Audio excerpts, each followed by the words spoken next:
I don't wanna is way different than I can. Hell, I can wear any lipstick I want. So I know where my lipstick story comes from. Lumberjacking is not my jam. This episode brought to you by the Lumberjack Association.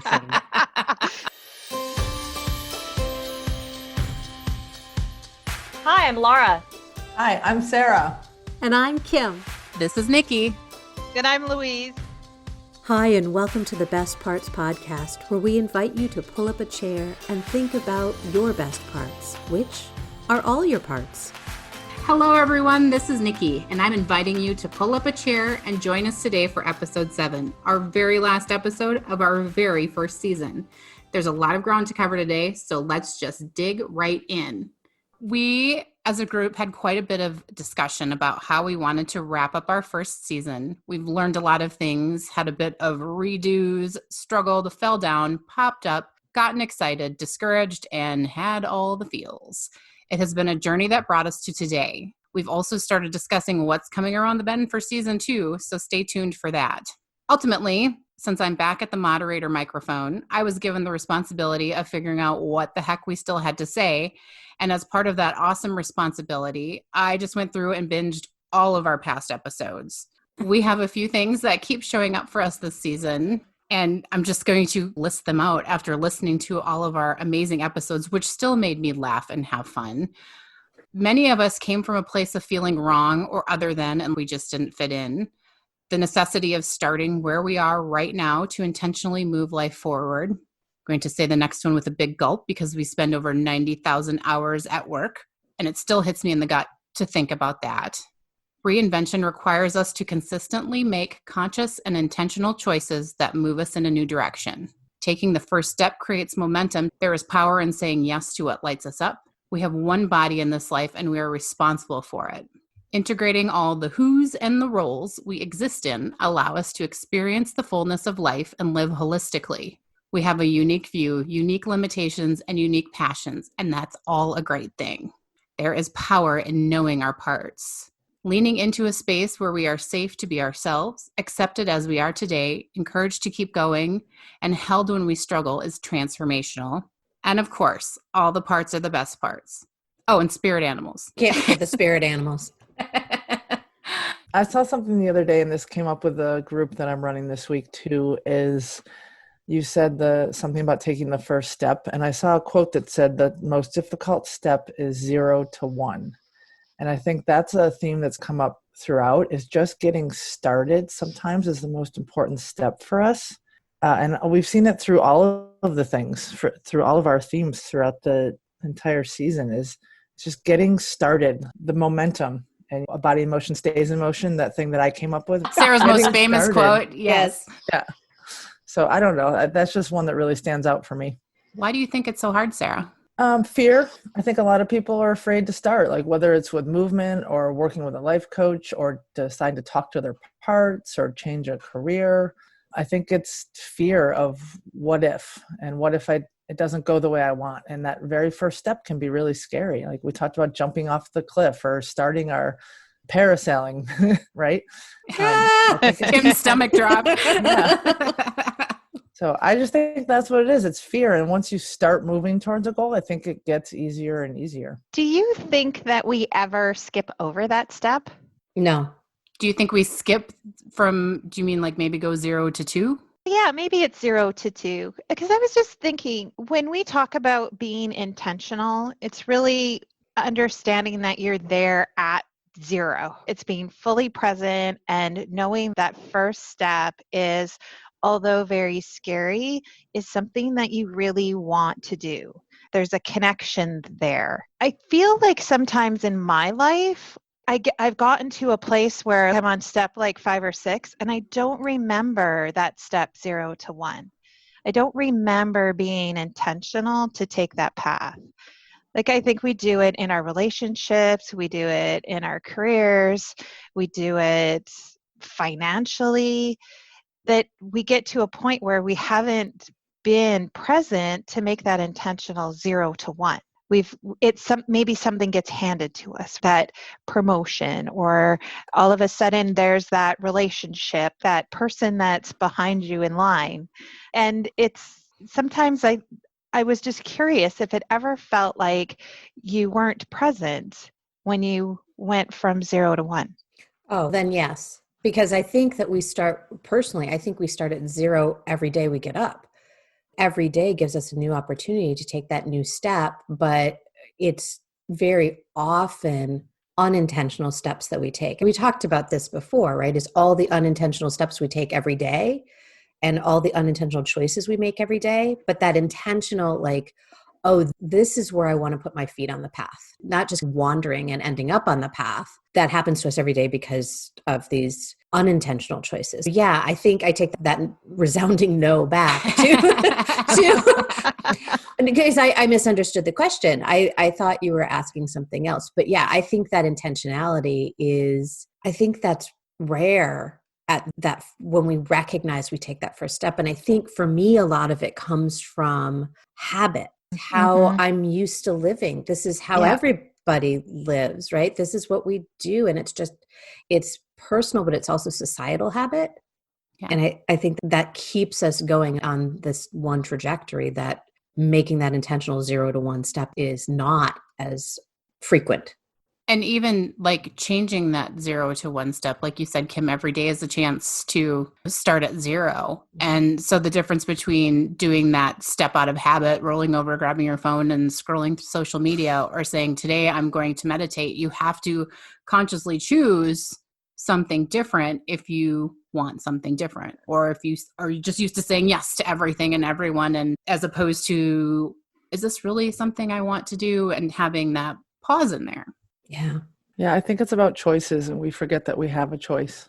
That's something I've thought about a thread through this whole season, is sometimes you just forget I do have a choice. Everything that has led me to this moment now is decision I've made, or trail of choices I've made. Some of them were intentional, some of them were completely unintentional. And that's one of the things I've just really learned through this entire season, is remembering when I wake up, I can choose to meditate or scroll through social media, or I am proof you can do both every morning. Sarah's proof of a lot of things. Yes, she is. Well, and there's someone wiser than me that I believe had shared with us that we are always in choice. Yes, it's just, is it a conscious choice or habitual unconscious choice? And recognizing that, oh, I get to be in choice, or how am I in choice? That's almost the in between of step 0 and 1, is saying, I get to be in choice here. So am I going to put my foot on this path or this rock as I'm crossing the river, or this one? I think that was one of my favorite things that we discussed that came up in this season, was that even making the decision, the choice to stay in place, is also a choice, and therefore is still movement. Yeah. It's still a conscious decision that we've made, not just, oh my gosh, I'm stuck, and not recognizing that we're stuck. And that's even scary or terrifying to imagine a different way of doing things. I know Kim and I had talked about this, even imagining for some people a new way of doing things. Oh, yeah. When I talk about visualizing and imagining and visioning, it terrifies people. I can't even think about that, because if I think about that, then it reminds me of what I'm not doing and where I am and how I am. And that, for me, that hurts my heart, because I want everybody to imagine their life. And I would hazard a guess that we all want everybody to have that opportunity to envision the life and have an opportunity to live the life that they are meant to live here on earth. I read this article talking something about this, right? When you make the decision, when you actually make that decision to take that first step. And the example that was given was, if I'm trying to decide if I want to be a doctor or if I want to be a lumberjack. And while I'm sitting in that indecision, there's a lot of angst there. There's a lot of not knowing. But once I actually make that call and actually start down that path, then things start lining up. And so I think that sometimes the best thing you can do is actually make the decision and actually start the path. So let's say I decide to be a lumberjack. Then I'm no longer looking at medical school. I am now focusing on, where do I learn how to do this? And what part of the country do I need to be in? And how do I get those skills I need? And then I am on a path instead of sitting in that place of indecision. Now, it doesn't mean we can't course correct. Let's say I try lumberjacking for a year and I hate it. I'm sure there's med schools still out there. It's all just an experiment, right? I have to say, I love Laura Lively, the lumberjack. Just for Yeah, the I do too. alliteration. I'm so glad that was the one you picked, Doctor and Lumberjack. It just made me so happy. I was wondering what the third choice was because I'm like, I don't want to be either of those. Well, and I just have the song, I'm a lumberjack and I don't care. But also, like you said, it's when you become solid in a decision, it doesn't mean it is the last and ultimate choice you will always make for the rest of your life. But the world almost opens up for you when you step into the energy of that choice. Oh my God, yes. The whole world begins to support you as you are taking steps in this direction. It's not just about imagining and sitting in your room and waiting for the lumberjack school to knock on your door and say, hey, we want you. Your choice is made. It's doing the research. It's going out. It's getting your boots on the ground. But then all of a sudden guideposts start popping up next to you and you meet people who introduce you to the Lumberjack Association and who invite you to, hey, come and shadow me for a day so you can see what it's like. So you get to go into that curiosity space that you have said yes to. And the whatever you said no to closes the door for now, and sometimes the door disappears because it really isn't something for you. But like you said, in a year down the road, if you're like, lumberjacking is not my jam, then there are other doors. And you have the boots, as you just mentioned. And the cute shirts and the whole situation. To know that the Lumberjack World Championships are in July 2021. There we go. You're welcome. Where attention goes, energy flows. Oh, that's beautiful. The fascinating thing about when you put your attention somewhere, you have the opportunity to start seeing things differently. When you buy a green car, all of a sudden you notice all the green cars. Don't think about elephants. Yeah, That's what everybody's thinking about. Yeah. Yeah. And suddenly one will end up in your living room. Yeah. Or you'll see it on a billboard. That happens to me all the time. Yeah. And I think that when we look at this imagination and this idea of dreaming and trying to discover what is possible, sometimes we get caught up in, oh, that's just a pipe dream. Oh, that's not really something I could do, or that's not really made for me. That's not where I can go. Or that's too easy. I can't do it. Or it's too easy. Or Yeah. it's too hard. Mm-hmm. And I really love, there's a quote out there somewhere, I don't know who said it, but it's something along the lines of, maybe I said it, maybe Einstein said it, or maybe it's just me, maybe I'm just making this up. But this idea of that to use your imagination is not necessarily a place to go where we escape reality, but really it's a place to see what is possible. To start being creative in how we think about what we do and who we are and how we show up in our lives. And dream about possibility. We get stuck in this reality. I don't have the skills. I don't have the personality. I'm not this, or I'm less than that. And stepping into what is possible allows you to take those parts to uncover what is really going on inside and connecting that to the outside world. When you start to visualize, when you start to imagine, when you start to dream, is that you have this opportunity to think of all of the alternatives. And even if you land on something like becoming a lumberjack, that may not actually be where you end up. You may start in lumberjacking school and end up being a park ranger because you've been introduced to something else along the way. It just opens up your world so much wider than it is. Mm-hmm. Which just creates so many amazing possibilities. Perhaps the most times the word lumberjack has been used outside of a lumberjack focused podcast. This episode brought to you by the Lumberjack Association. Can they sponsor us?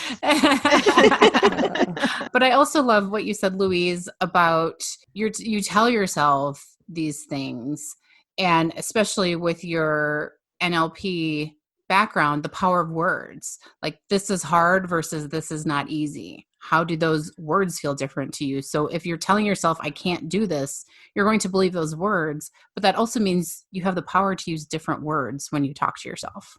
Yeah, absolutely. Again, being in choice, seeing and hearing how we talk to ourselves is part of that recognition of being intentional, and how do we hold ourselves back just by the way we speak to ourselves, just clearly by the words that we use, even the words we use in conversation with others. And how do we step out of that, recognizing the language, the power of language around how we communicate with ourselves? It can keep us very small. Those words we learn come from our upbringing, comes from our past. We've heard those things said to us or around us, and we incorporate them into our lives. I hear a lot of times this power of positivity and this idea that if I only just talk positive about something, then my life is going to turn around and we're going to all be great. And there's a tiny bit of truth to what doors words and language open for us.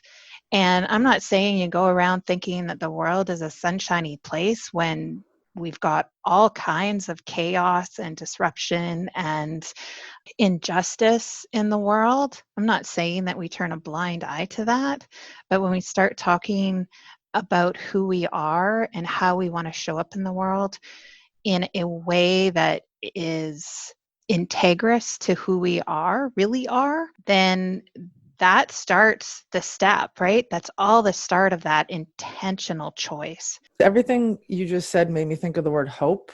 It made me think of focusing on what can amongst some of the things that are difficult. I think about the people in the past who have changed the world. It's because they saw this vision. You talked about like a pipe dream earlier.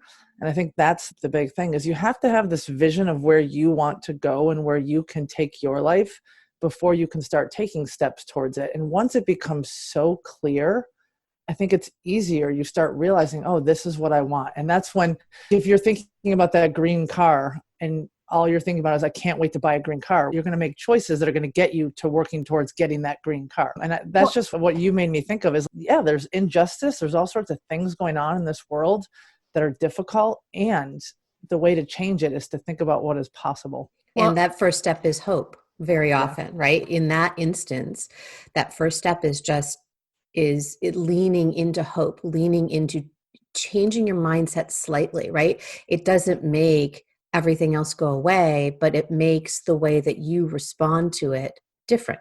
Yeah, absolutely. I wanted to speak back to what Louise just said about things we've heard in childhood. And I think it rolls into where do we go in the future? We have these tapes or parts of us that have beliefs that we may not even realize we have. I recently purchased a new lipstick because I'm doing a lot of video and it's darker than I normally wear. And I thought, you can't wear dark lipstick. And so then I thought, why? Tell me why you can't wear dark lipstick. And so it was interesting just to recognize that's a belief that I had, that I cannot wear dark lipstick. Where did that come from? I don't know. Did I hear it somewhere when I was a child? And so I can't start making changes until I'm willing to, take a step back and start to examine, where did I pick up these beliefs? And it's freeing, because what it occurred to me, Paul, is, hell, I can wear any lipstick I want. And to push back a little bit, you might not ever have an answer to where did that come from, but it also leads to the question, do I have to believe that? Exactly. I don't know that I care where it came from. Yeah. But the point is, now I have this, it was an unconscious thought that I had, and now I can make the decision to, does that belief serve me? Yeah. Mm-hmm. And recognizing that thought, like, oh, I can't wear red lipstick, and just put, okay, I guess I can't, and moving through it instead of, I can't wear red lipstick. By the way, you're the reason that I decided. Nikki has this amazing red lipstick, and I thought, why can't I wear dark lipstick? So thanks, Nikki, for helping me identify a belief and then question it so that I could move forward and do something I've never done in my entire 54 years. It's interesting you talked about why can't I wear dark lipstick? And I have a story when I was a child, I was the little athlete and I wanted to wear athletic clothes and I never wanted to wear my hair down or wear lipstick. And when you started talking about lipstick, it made me think about how my mom used to always say, why aren't you wearing lipstick? And so I rebelled and would refuse to ever wear lipstick. And now, like, if I ever wear it, I'm like, oh, my mom's smiling. I'm not going to put that on. So I know where my lipstick story comes from.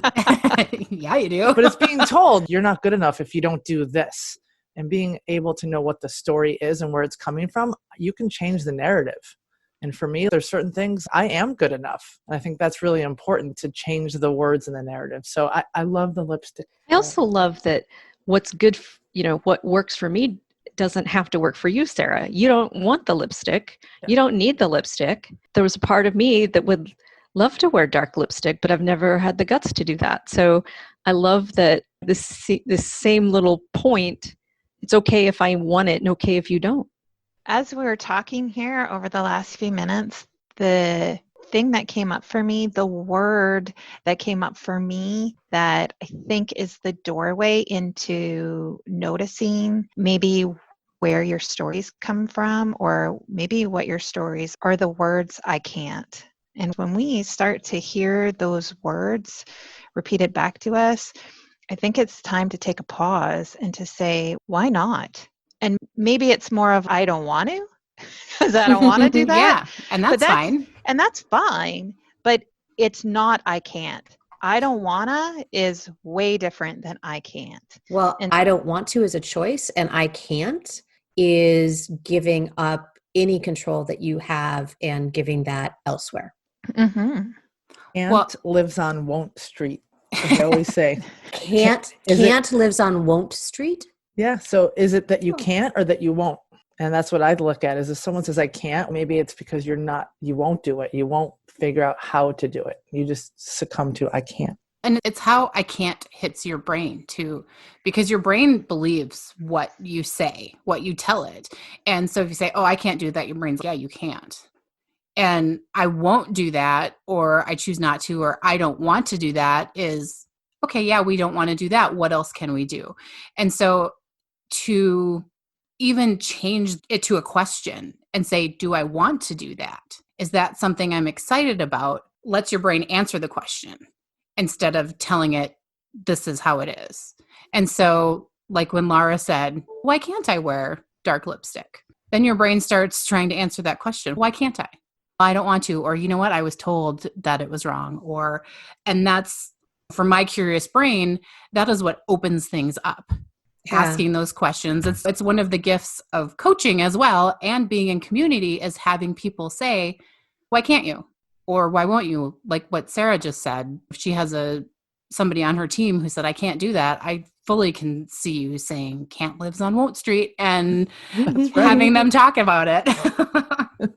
When we're talking about this, it's asking ourselves, what is it that I actually really want? And that can be a hard question to answer if you haven't done that before. It can be incredibly difficult. And I feel like that's where so many people start. I know I've been there before where I can't tell you what I really want. And there I go using that word. But because I haven't taken, to circle back, I haven't taken that initial step to find the intentionality of asking myself that question, what is it that I really want? Because once I figure out, at least in this moment, what I really want, then I have the decision that I can make. Do I go to lumberjack school? Do I buy the dark lipstick? Do I buy the boots? I get to make those choices. And a lot of us were brought up not being able to have the choice to choose what you want. You were just told what to do. And what a great space to be in where you're like, wait, I have choices. I don't have to go down that path, or I don't have to go to be a PhD because my parents think I should. I get to choose. And I think that's a place of freedom. Oh, it's a huge place of freedom. It is, but it feels like a trap at first if you haven't ever done that. Because I felt that trap. I felt it close. So did I. Yeah. It feels like a trap because for me, I've always just followed the flow and okay, here, let's go there. This feels good. Let's do this. And I had a moment when I was in the RV with my dog traveling, living this dream because I love being out and exploring and meeting people. And I didn't feel cut off from the flow, but I almost felt it was, okay, you choose. And I was like, what? I wasn't feeling pulled in any direction. I wasn't feeling like that openness in a specific way. It was, everything was open. And I had a breakdown. Thankfully, I was in a campground in a beautiful place for a few days, but I was trying to figure out what was next. And I was sobbing, and I have the sweetest dog who just comes and leans against me because he's a giant boy and he's like, I'm here, what do you need? But I was sobbing. I would look at the map, I would point at something and say, nope, that's not it. And I had to learn how to figure out what I wanted, where I wanted to go, and what I wanted to do. And it felt so disempowering at first because I had no idea how to do that. Good for you for doing it. It was that or live in the bottom of the canyon in the RV, which wouldn't be so bad, but I didn't get internet, so it would have been hard. Yeah, it would have been, and we would have been sad because we wouldn't have gotten to meet you. But I mean that in all genuineness, because it is not something most of us take an opportunity to do, which is to say, okay, I actually have every choice imaginable in front of me. Holy shit, what do I do? Because that is thoroughly overwhelming. Yeah, if you can do everything, if you can do anything, that means that you have to weed through everything to make your choice. Yeah. And so how did you then, you said you had this breakdown and you sat and you sobbed and you had a wonderful Bentley by your side. What did you do to finally hear that voice that helped you figure out that next step? I looked at where I was, which was in Palo Duro Canyon, which is the second largest canyon in the US, if anybody's wondering. It's amazing. And went for hikes, got out in nature, but really looked around at where I was right then at that moment and said, what do I like about this? What is interesting me here? And it was being in a canyon. It was being away from so much, but near so much more. And it just felt good there. And in talking to the park ranger, I learned that the bottom of that canyon was the top of another canyon in another state park. And I was like, I love this here. It intrigued me to go to a different area. Okay, that's our next step. And then there was another park along that whole canyon system. So I just traveled along there at first. And choices I made from there were, what feels good here and now? Do I want to experience a different feeling, or do I want to still work within this feeling? And sometimes it was different. We went to 3 different sand dunes, and Bentley had the time of his life. Mm-hmm. We went to the mountains. We went to California and saw the trees. We did all of these different things. And I did end up going back to the canyon and staying there towards the end of the trip. We also went to a state park where we got to mine diamonds. And so it was really about what feels good. Is it something I want to keep experiencing, or am I ready to change that experience? You are in that place of, holy shit, I have all of these options in front of me. This is huge. This is overwhelming.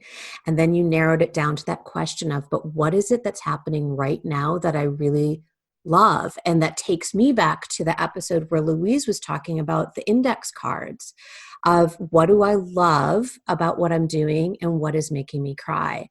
And even though you had everything in front of you, you had an opportunity to start narrowing that down. And then you could ask that meaningful question of, what is it that I really want? And you could take that next step. And even being able to say, do I want more of this, or am I ready for something else? Yeah. It doesn't have to be, you don't have to be in an awful situation to want to change. You can decide, yeah, I love this, and there's this other thing too. I want to experience something more, yeah, or different. Yeah. Mm-hmm. Yeah. Absolutely. I'm ready to grow in a new way. Yeah. I love that. I love that you just tapped into it doesn't have to be bad to want to change. Yeah. Yeah. I think like that happens so many places in our lives where we're just bumping along and going down that road in the RV, and is it bad? No. Is it good? No. Yeah, true. But the question is, straight line wins? Yes, sometimes. Yeah. And the question is, did you meet any lumberjacks? No, and I also didn't wear lipstick. Well, there we have it. This is our lumberjack and lipstick episode, and both. I had the lipstick, but I never wore it. This episode brought to you by the letter L. Exactly. Absolutely, which Laura Lively is very happy about. Yes. Laura Lively's loving. I'm going to say that. One thing that I would love to talk about as well is how has coming out of the echo chamber of your mind, of these thoughts that you just have out of habit, how has that changed because of coaching, because of community, because of having other people who you trust speak different words to you or even reflect your words to you? I have created a sense of community in the last 9 months that I haven't really had before.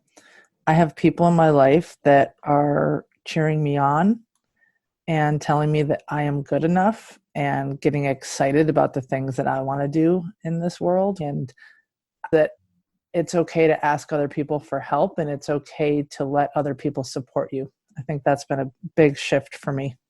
I think for myself over this last while, and I would have to say it's been a couple of years when I started on my own journey of finding work that fits, finding something that feels really me, finding a way for my insides and who I am on the inside to show up in what I do in the world. And I think that outside of just my career journey, it's really taught me that's how I want to show up in my whole life. And I don't want to keep everything on the inside. I'm an extremely private person, and I have lots of stuff going on in my head, going on inside, and I never knew the power of sharing that with a community of people who love and support me and do not judge those pieces of me, those parts of me that want to come out. And that's really, for me, been a huge place of growth, not just through my career journey and into coaching, but also, I think I've said it before, like it just oozes into every corner of my life and fills it up in such a beautiful way. The world needs more Louise Neal, so thank you for I was going to say the same thing. Absolutely. Yeah. I think one of the things that used to go through my mind, some of that self-talk that I used to have, was what's the point? What is the purpose of me speaking out into the world? What am I looking for? What is the return on investments?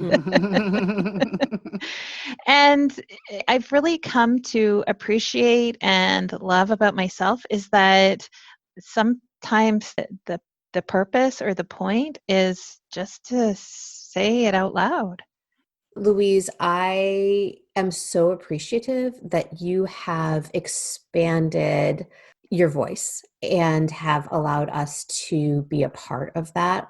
And I feel like it is such a beautiful example of what I feel and what I think so many other people feel when we get to step outside of the echo chamber of our own minds and of the kind of the regurgitation within our own brains of our own thoughts and what it is that we want to change or that we, do we change, and just all of the stuff that happens internally for us, and to allow ourselves that space to grow because we're sharing ourselves outside of ourselves. And for me, that's what has felt so amazing, is to have that opportunity to not just roll everything around in my brain and do it all on my own, but to lean in and to grow more. Because to have that mirror held up to me, to have somebody just ask a question, and it may feel or sound like a confrontational question. It may sound and feel scary at first, but I've learned to not take it that way. I've learned to say, "Ooh, this is a moment of growth," that I can really look at something in a way that I haven't before. Hearing somebody repeat back to me what I've said, and being able to mirror that back to me, allows me to hear it from somebody else's voice. And then the flip side is I also see that with my own clients, that me mirroring back what they say can have them have this aha moment. So I do find there's huge value in just getting, like you said, getting it out of my own head. And sometimes even as I'm saying it, I can have the aha because I'm like, oh, I see the problem. So something about, maybe it is the energetic flow of getting it up and out of my body and into a larger space that can be really helpful to help me get out of a stuck place or to get out of the echo chamber of my own mind. Yeah. And for me, having a space to say things aren't okay, to come to and say, I'm having a really bad day. And in the past, in my head, that would have been weakness because I can do this. I'm strong. I got this. I can do everything all by myself. And I can't be weak. Nobody can know that I'm weak. Nobody can know that I can't do everything by myself. But I learned the real power move is to say, hey, I need support, and to trust that will be met with people's true yes and true no. And it has nothing to do with, do they love me or not love me? Or does the no mean a rejection of my entire person, when really, you know what? They don't have time. They have other commitments, and that's good, because if I've learned if somebody trusts you with their true no, that's actually more loving than saying yes because you feel obligated. I just want to take it back to what you said at the beginning, which is what I'm hearing from all of us is that we don't feel other. Yes. Amen. Here. Okay. It is now time for the lightning round. Da, da, da, da. Yay! All right. First one, the best part of moving your body. Energy flow. When it's done. The feeling of endorphins and energy and awesomeness for the rest of the day. I feel accomplished. Hey, look what I just did. For me, it's afterwards too. Okay, I did that. Now I can not be thinking about it the rest of the day. The best part of doing work that lights you up. Knowing that you have an effect on other people and seeing the world change because you followed your dream. Boom. What she said. Yeah, that pretty much summed it up. That was a mic drop. When you use that word lights you up, it's absolutely what it feels like from the inside out. However you could describe it, it's absolutely light. You got your sparkle back. That's right. And for me, it's not just that it's the work that is lit up. It trickles over into everywhere. Mm-hmm. Yep. So the best part of parts work. Everything. All the parts. The fact that I have 7 different parts that talk to each other, and then I felt calm. So thank you, Laura Lively. Yeah, all the parts. It's all part of it. For me, it's that I get to look at things without feeling like I am just that. The spaciousness. Yep. Mm-hmm. Yep. The best part of integrating your whole life. Oh my God, I almost said balance, and then I realized balance is bullshit. Yep. There you go. So you're looking for harmony? Is that the word you want? Yes, I meant to say Flow. Being present. I'm sorry, I'm stuck on balance is bullshit. That's awesome. You're stuck there word-wise, or you're stuck there for yourself for your answer? Yeah, I'm stuck. Just consider it stuck. Actually, excuse me, it's not stuck. I'm in a pause. There you go. Beautiful. You're reflecting. I love it. For me, it's the same as the work that lights you up. It's everywhere in your life, and it gives you that space. And so my personal favorite question, the best part of breath work. Morning breath. breath. Was that everybody? Sorry. I think breath work is the door to the present. Yeah, I was just going to say you can always access your breath no matter where you are. Mm-hmm. And if you're stressed, breath work can just bring you back to the moment. So I agree with that. Yeah, centering. Well, and for me, it's all of what you all just said, but to me, it's like the perfect combination of science and woo-woo. How it engages your parasympathetic system, but there's also that kind of woo-woo energetic aspect to it as well. Thank you so much for joining us for this, our final episode in season 1 of The Best Parts. La, la, la, la, la, la, la. I am your father. What did I miss? Seems like this is gold. I'm excited. Oh, now are we all taking our tops off? No. I'm not wearing a bra. We can have the best parts after dark. Woohoo! And sometimes the kids are driving the bus. I want a cookie. I want a cookie. I feel easy. Good. Easy peasy lemon squeezy. Nowadays, Hearkening. What about a hanky? going to say whippersnapper and make it a trifecta. Sarah, You're not your question. answering. There was too much silence. Sorry. I also love what you said. I also love that. I love this idea. Um, Um,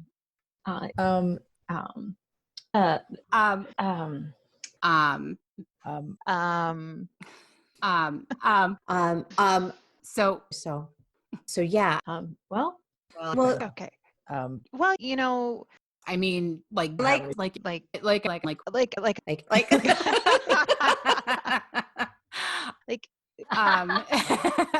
like, okay. you're like, right? right, well, like, right. Right. Right. Right. Mm. Right. right. Mhm. right? kind of, Kind of, kind of, Kind of, you know, what, you know, you know, you know, You know, You know, you know, you know, you know, you know, you know, like, hey, I I mean, so I mean, right. what was the question? we're glad you pulled up a chair and joined us on this journey. As we said in our first episode, we hope you're inspired to try new things, make new connections, and be a little more present with all the parts of you. We are so beyond grateful that you're here. But we're not done yet. Nope. Season 2 is just 1 month away. And just like this first season, there will be some laughs, some introspection, and a few surprises along the way. Join us as we continue the conversation and welcome to the table some additional voices we hope will inspire and entertain you.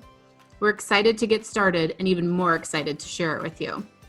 In the meantime, be sure to keep your eye on Instagram and Facebook as there promises to be a surprise or two there over the next month. Join in on the fun by connecting with us on our social media accounts or through our individual websites. You can find all of that information in this week's show notes. Bye for now.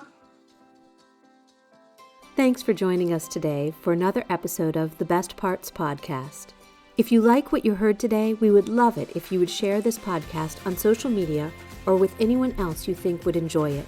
After all, sharing is caring. And be sure to leave a rating or review on iTunes, Stitcher, or wherever you listen to podcasts, as it helps others find us. If you'd like to connect with us, you can find us on Instagram at The Best Parts Podcast, or head over to our website at thebestparts.podbean.com. Thanks for listening, and until next time, remember that all the parts are the best parts.